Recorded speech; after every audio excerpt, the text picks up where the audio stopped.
Olá pessoal, bom dia, boa tarde ou boa noite, aqui é a professora Karen e vamos lá para a nossa segunda parte da nossa aula de representações do espaço geográfico. Lembrando que na primeira aula nós já vimos o que são as representações do espaço geográfico e a importância da escala para o mapa. Nesta parte 2 agora a gente vai conhecer os tipos de representações que nós temos. Vamos iniciar, com base nas informações que nós já vimos, com o croquis. O croquis, pessoal, ele é um esboço de algum espaço, ou seja, é um desenho feito à mão livre, que tem como ideia, que tem por objetivo, fazer uma representação rápida e simples de algum lugar e suas características, como, por exemplo, solo, relevo, construções, enfim. Essa imagem aqui, ela está um pouquinho desfocada, porque eu quis pegar a mesma imagem que vocês vão ver no livro didático nosso de geografia.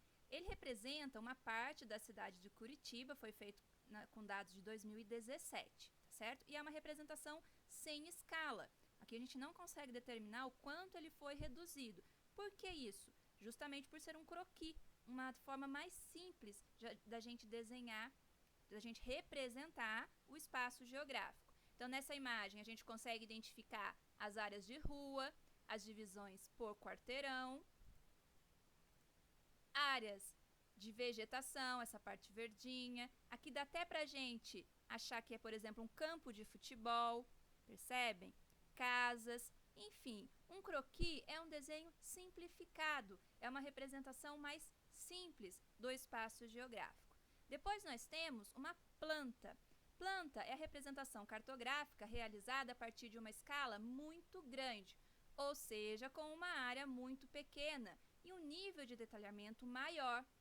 É muito utilizada para representar casas e moradias em geral, além de bairros, parques e empreendimentos. Quando a gente fala em planta, essa forma de representação ela é usada para representar espaços pequenos. É muito comum a gente observar isso na construção de casas, apartamentos, que é o exemplo justamente que eu trouxe para vocês, a planta de um apartamento. Onde aqui a nossa quantidade de detalhes é tão grande que a gente consegue enxergar, por exemplo, os enfeites que tem em cima da mesa de jantar, em cima do rack, onde fica a TV. A gente visualiza almofadas, parte da cozinha, a gente consegue enxergar até a pia dessa representação gráfica. Banheiro, olha que interessante, porque a escala desse mapa permite que o detalhamento seja muito grande. A área que ele está representando é uma área muito pequena, tá bem? A planta geralmente é utilizada para isso. Então eu não encontro planta nos livros de geografia? Sim, com certeza. Mas lá ele vai estar representando sempre uma área pequena do espaço geográfico. Depois a gente vai para a carta. A carta é uma representação do espaço geográfico visto de cima. Trata-se de uma representação plana, de uma porção pouco extensa, uma porção pequena também da superfície terrestre, com um detalhamento mediano. Enquanto a planta é rica em detalhes, a carta ela é mediana, ela não tem tantos detalhes assim, dos aspectos naturais e artificiais presentes nessa área. Então, a imagem aqui que representa uma carta, ela é um exemplo da região do Parque Estadual do Jaraguá, no município de São Paulo, estado de São Paulo, e foi feita com dados de 2017. Observem que ali, com a ajuda da legenda, a gente consegue identificar aonde passam rios, aonde está localizado o Pico do Jaraguá, o pico, representado por esse triângulo pretinho, a gente consegue identificar certinho aonde fica o pico na imagem. Tem até o acesso, a indicação do acesso, da estrada que nós devemos usar para chegar nesse pico. As áreas verdes correspondem a parque. Esse símbolozinho preto aqui, que parecem dois parentes, ao contrário, representam áreas de túneis e assim por diante. Cada um desses desenhos tem uma representação, tem o seu significado na legenda. E observem que nessa carta a gente tem uma escala, olha só, de 1.300 metros. Significa o quê? Vamos relembrar o conteúdo da aula passada, que se eu pegar e traçar um risco no meu mapa, tá certo? De aproximadamente 1 centímetro, vamos lá. Vou delimitar esse trechinho aqui do rio, um exemplo. Não pode ser tortinho assim, tá, gente? Tem que ser retinho. Esse espacinho aqui, que eu representei na imagem, próximo a Osasco, Supondo que ali tem aproximadamente 1 centímetro, no meu mapa, significa que na vida real, aquele trecho que eu delimitei, acabei de delimitar, ele vai ter aproximadamente 1.300 metros, tá certo? Vou mudar até a cor aqui da imagem, ó. Vou pôr, o azulzinho já tem ali, vou pegar um roxinho para destacar para vocês, ó. Esse trechinho que eu acabei de desenhar no mapa, ele não fazia parte, na carta, no caso, né? Ele não fazia parte dessa imagem. Ali tem aproximadamente 1 centímetro no meu desenho, na minha carta. Na vida real, ele tem cerca de 1.300 metros, tá certo? Lembrem-se disso, isso é uma das principais funções da escala, além de permitir a diminuição do mapa, a ponto da gente conseguir visualizar todos esses detalhes.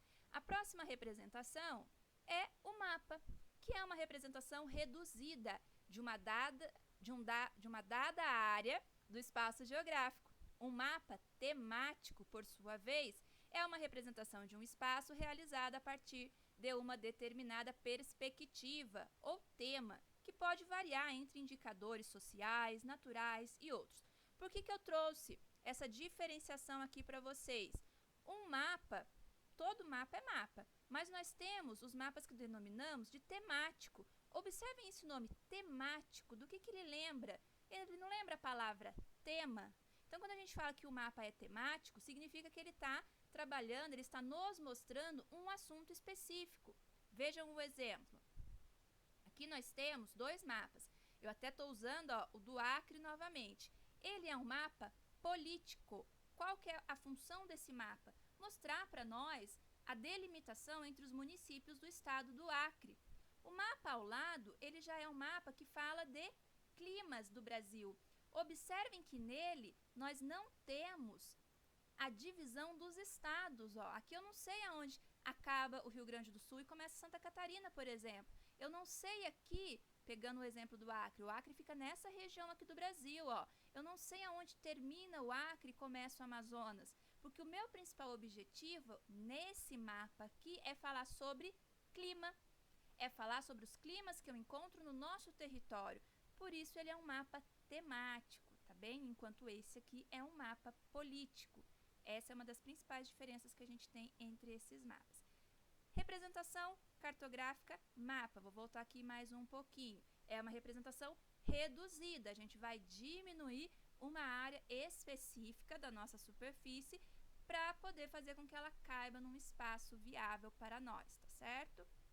Bloco diagrama, representação em 3 dimensões, é o famoso 3D. Observem aqui na imagem, é uma área do espaço geográfico delimitada, representada para nós, só que é como se a gente conseguisse enxergar o que tem na parte de baixo do solo. Tá vendo? Ó, é 3 dimensões porque ele considera comprimento da área, ele considera largura da área, cebolinha agora, pessoal, e a altura também, tá vendo? Ó, a questão da altura dessa área que está sendo representada. Então, para esse mapa aqui, que é um exemplo de um bloco diagrama de lençóis subterrâneos, ele foi criado especificamente para fins didáticos, tá certo? Ele foi criado, ele foi desenhado a partir de uma realidade, tá legal? Mas não é uma foto, ele não respeita critérios 100% em relação à área representada, enfim, ele tem o objetivo da gente entender o que é um bloco 3D. Então, observem que a parte de foco aqui para nós dessa imagem é o subsolo, ó, essa parte aqui abaixo. Deixa eu voltar para o vermelhinho para destacar. Essa parte aqui, ó, abaixo. Porque o nosso tema é lençóis subterrâneos.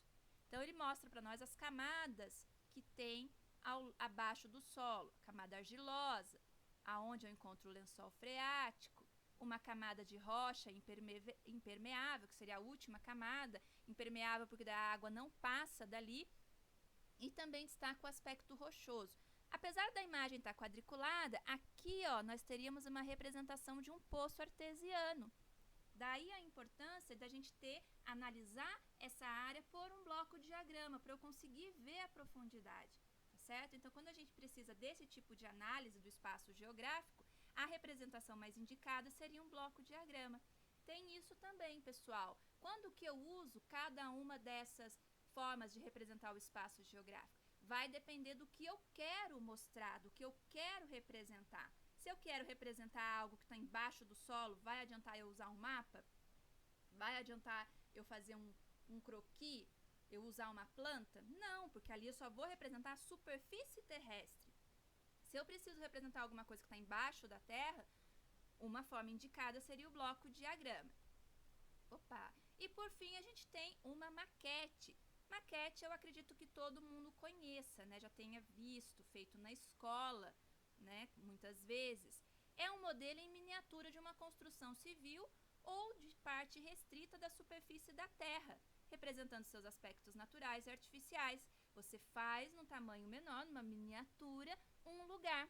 Aí, por exemplo, a gente tem uma maquete realizada para homenagear as Olimpíadas que aconteceram na cidade do Rio de Janeiro em 2016. Essa maquete foi construída, né, o termo melhor, ele foi construído, e ali está representando a parte da praia, as pessoas, ó, os guarda-sóis, árvores, prédios, enfim, pegou uma parte da cidade do Rio de Janeiro e construiu uma maquete, tá legal? Eu acho que essa representação também é uma das mais tranquilas de vocês compreenderem, porque ela está mais presente no nosso dia a dia. Agora vamos para os exercícios. Aqui, pessoal, nós vamos ter 5 exercícios. Todos eles vocês vão fazer com base no que a gente acabou de ver na apresentação, tá legal? Não precisa sair desse conteúdo para poder responder. Então, na primeira questão, a primeira e a segunda são perguntinhas objetivas. Você vai ler aqui e responder de acordo com o que foi explicado, de acordo com o que está mostrado na apresentação. Mesma coisa vai ser na número 3, tá certo?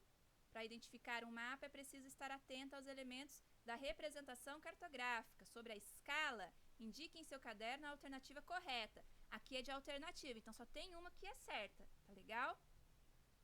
A número 4 pede para vocês observarem essa foto, que é de uma maquete. Olha a diferença. Aquela maquete sobre o Rio de Janeiro, ela estava mais elaborada. Olha essa que simplificada e que belezinha de maquete, pessoal. Percebam que a pessoa que fez, ela usou materiais simples. Papel, provavelmente é caixa de papelão ali que ele embrulhou, fez o desenho, nada muito elaborado. Olha as árvores, que interessante.